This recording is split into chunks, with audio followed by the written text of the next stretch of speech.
गलतियां उस भविष्य की सीढ़ी हो सकती है जिसके आप हकदार हैं। हर महान कार्य पहले से ही सोची समझी रणनीति और विचार का परिणाम नहीं होता। नमस्कार, मैं श्रुति अग्रवाल और हम बात कर रहे हैं अपनी गलतियों को भविष्य की सीढ़ी कहने वाली नोबेल पुरस्कार से सम्मानित नारीवादी लेखक डोरी लेसिंग की, जिनकी किताब द गोल्डन बुक को टाइम्स मैगजीन ने 1947 के बाद अंग्रेजी भाषा के 50 सर्वश्रेष्ठ उपन्यासों में से एक कहा है। The golden notebook inner space fiction पर आधारित है। यह एक लेखिका अन्ना वुल्फ की कहानी है जो अपने जीवन को कागज के पन्नों पर उकेरती जा रही हैं।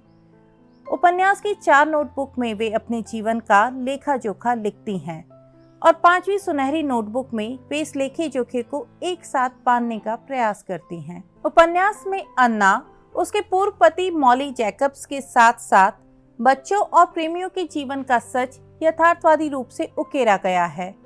चारों नोटबुक को अलग अलग रंग से परिभाषित भी किया गया है। काले, लाल, पीले, नीले रंगों में जीवन का सफर बताया गया है, जिसका निचोड़ अंत में सुनहरे रंग की नोटबुक में दिया गया है। इन सभी रंगों के माध्यम से अन्ना ने अपने जीवन, युद्ध और युद्ध के बाद की परिस्थितियों के बीच महिलाओं की मनोदशा और स्वतंत्र व्यक्तित्व के लिए उनकी छटपटाहट को दर्शाया है। लेसिंग के उपन्यास को नारीवादी साहित्य का एक महत्वपूर्ण काम माना जाता है, जो पुरुष प्रधान दुनिया में व्यक्तिगत और राजनीतिक मुक्ति के लिए एक महिला के जीवन की खोज और अनुभवों का शक्तिशाली चित्रण करता है। द गोल्डन नोटबुक 1962 में प्रकाशित हुआ उपन्यास था। यह उपन्यास महिलाओं की जटिलता और पहचान को उजागर करते हुए लिंग भूमिकाओं की पारंपरिक धारणाओं को चुनौती देता है। लेसिंग महिलाओं के अनुभवों का सूक्ष्म चित्रण प्रस्तुत करती हैं, जिसमें व्यक्तिगत संबंधों, राजनीतिक और सामाजिक उपेक्षाओं द्वारा लगाई गई सीमाओं के साथ साथ उनसे मुक्ति का संघर्ष भी शामिल है। डोरी का जन्म 22 अक्टूबर 1919 में ईरान में हुआ था। उनके माता पिता ब्रिटिश थे। 1925 में उनका परिवार जिम्बाब्वे आ गया था, जहां वे 1949 तक रहीं। उसके बाद जीवन में उतार चढ़ाव आए और पति से तलाक लेने के बाद वे ब्रिटेन आ गईं। डोरी लेसिंग को 2007 में साहित्य के नोबेल पुरस्कार से सम्मानित किया गया था। वे इस सम्मान को पाने वाली सबसे उम्रदराज लेखक थी। इस समय उनकी उम्र लगभग 88 वर्ष की थी। नोबेल प्रदान करते समय स्वीडिश अकादमी ने उन्हें महिला अनुभवों को दर्ज करने वाली उस महाकाव्य लेखक की उपाधि दी थी, जिसने संदेह, आग और दूरदर्शिता की शक्ति के साथ विभाजित सभ्यता का बेहतरीन आकलन किया था। डोरी लेसिंग 20वीं सदी की प्रमुख और प्रभावशाली लेखकों में से एक थी।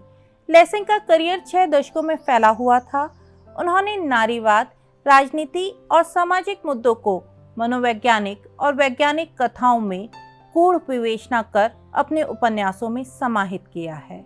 मात्र 15 वर्ष की उम्र से ही लेसिंग की कहानियां पत्रिकाओं में छपने लगी थी। उनका पहला उपन्यास द क्रॉस इज सिंगिंग 1950 में प्रकाशित हुआ था। इस कार्य ने अंतर्राष्ट्रीय स्तर पर ध्यान आकर्षित किया था।